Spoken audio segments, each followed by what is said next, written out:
안녕하세요. 지메입니다. 부천에 나와 있는 아파트입니다. 이 물건을 보면 참 이런 생각을 합니다. 일단 보겠습니다. 감정평가 금액은 4억 9,200만 원이고요. 시세부터 잠깐 보면 이 물건은 45평형 151제곱미터가 공급면적입니다. 그래서 시세를 보면 일반 층수는 6억 2천 정도, 6억 2천에서 6억 4천까지도 나오네요. 6억 2천에서 6억 4천 정도로 생각하시면 이 물건이 지금 현재 감정평가 금액이 5억 9,200이므로 6억 2천 정도로 생각하면 약 한 1억 3천 정도 갭이 있는 상태인 거죠. 6억 3천 정도로 보고 보도록 하겠습니다. 자, 이 물건 뭐 권리상의 문제는 없습니다. 소유자가 점유하고 있고 등기부는 모두 소멸사항이고, 그리고 관리비 미달이 435만 원 16개월 정도 미납되어 있는 상태고 공실은 아니라고 합니다. 일부러 밀리고 있는 거죠. 돈 내기 싫어서 뭐 그런 상황입니다. 자, 경매로 넘기겠다는 겁니다. 자, 일단은 물건을 보시면 등기부부터 먼저 보겠습니다. 자, 등기부 2003년도에 소유자 이씨에게 62년생 이씨에게 매매가 되었습니다. 자, 그런데 그 이유가 아주 화려합니다. 자, 보다시피 2011년도에 경매 들어가고요. 12년도에 경매, 12년 11월에 경매 들어왔습니다. 저 빨간색 즉 주말 처리가 되어 있는 거 봐서는 전부 다 이미 경매는 취하된 상태입니다. 그리고 또 보시면 2012년도에 경매가 들어왔고요. 2016년도에 공매도 들어왔고 2015년도에도 경매가 들어왔습니다. 전부 다 취하가 되었습니다. 벌써 6건이죠? 2016년도에 경매가 또 들어왔고요. 18년도에 또 들어왔습니다. 총 9건의 경매와 공매가 들어와서 전부 다 취하가 되었습니다. 자, 이렇게 경매 공매가 많이 들어와서 스트레스 많이 받았던 걸까요? 마지막에 경매 들어온 물건들을 취하를 하기 위해서 취하 대출을 받은 걸로 보입니다. 전부 다 취하를 시키고 한꺼번에 대출, 하나의 대출로 통으로 쳐서 대출을 받는 거죠. 어디서 받았었냐면, 자, 근저당을 설정했습니다. 2019년도 근저당 설정했는데 5억 2,500만 원의 채권 최고액 설정했는데 어디서 받았어요? 자산관리 대부업체에서 받았습니다. 이게 좀 저는 안타깝다는 생각이 듭니다. 자, 대부업체에서 대출을 받았는데 이 대출 받은 대부업체는 질권을 설정합니다. 즉 대부업체도 돈이 부족해서 그런 거겠죠. 아무래도 그래서 저축은행에서 돈을 빌려서 채권 최고액 마찬가지 5억 2,500만 원의 채권 최고액을 빌려서 대출을 받게 됩니다. 그리고 근저당은 그 이후에 근저당 이전이 되었는데 이것도 마찬가지 자산관리 대부이고요.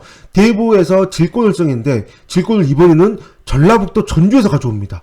채권자가 여기에 있는 캐피탈 주식회사에서 굉장히 멀리서 질권을 설정하는 거죠. 그만큼 돈이 없음에도 불구하고 어떻게든지 이렇게 대출을 근저당을 이전을 받는 이유는 뭘까요? 당연히 이 질권보다 이 질권을 받은 채권 이자를 충분히 내고도 충분한 수익이 나기 때문인 거죠. 뭐 단순합니다. 그 이유는 바로 이 첫 번째 설정한 근저당이 대부업체이기 때문입니다.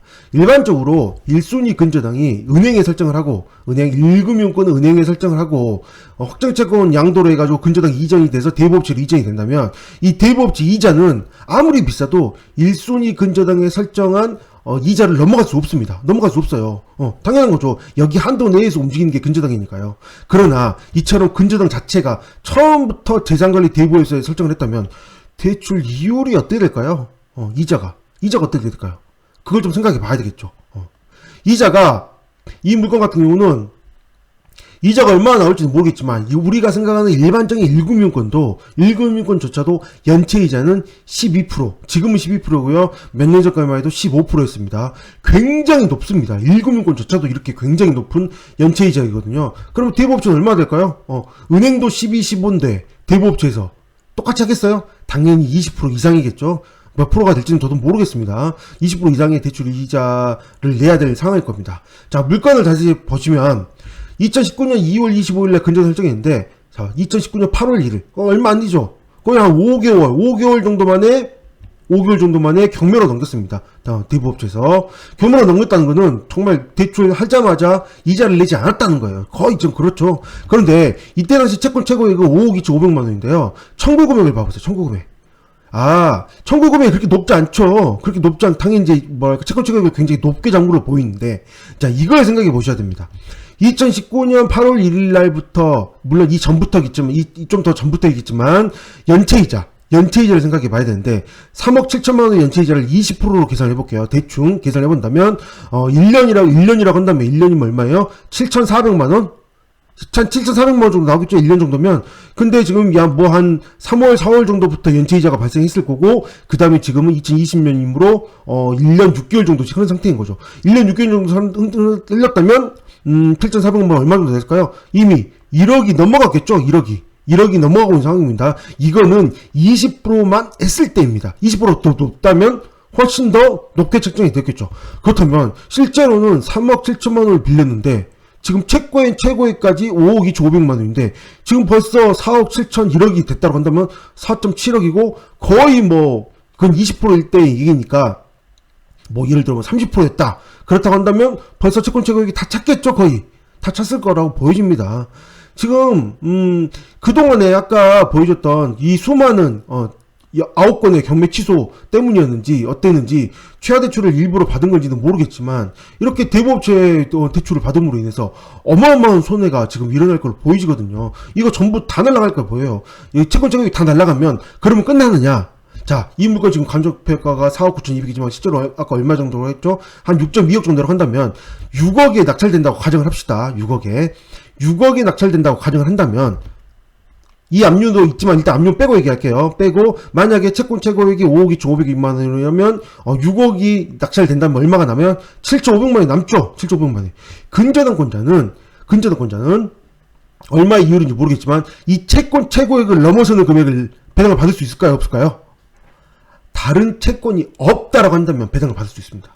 다른 채권이 없다라고 한다면 물론 다른 채권이 없다라고 한다면 이 채권 계산서를 다시 또 제출을 해야 되겠지만 배당 요구를 할 때요 당연히 제출을 해야 되겠지만 이 채권 최고액이 넘었다고 해서 채권이 소멸되는 거 아니라는 거죠. 충분히 이렇게 갭 차이가 남아있다면 충분히 배당받을 수 있는 여지가 있다는 거죠. 만약에 입찰자 입장에서 7,500만 원이라는 갭이 있어서 만약에 이게 소유자에게 배당되는 상황이다. 그러면 이 7,500만 원이 소유자에게 배당되는 상황이라고 한다면 입찰자 입장에서는 이 배당금 가압류를 통해서 여기 있는 이 관리비를 전부 다 털 수 있겠죠. 이거 관리비 내지 않으면 이 배당 감육에서 7,500만 원 배당 못 받게 할 거야. 못 받게 할 때니 이거 다 내. 라고 얘기할 수 있겠죠. 안 그러면 이걸 배당을 못 받을 테니까요. 가압류 낙찰자 입장에서 배당금 가압류를 걸으면 되니까요. 자, 그러나 제가 보기에는 이거 몇 프로일지 몰라요. 20%만 되면 모르겠지만 그 이상의 이율이었다면 충분히 이 여기 있는 금액뿐만 아니라 낙찰되고 나서 모든 금액까지 다 이 대부업체에서 배당을 받아가지 않을까.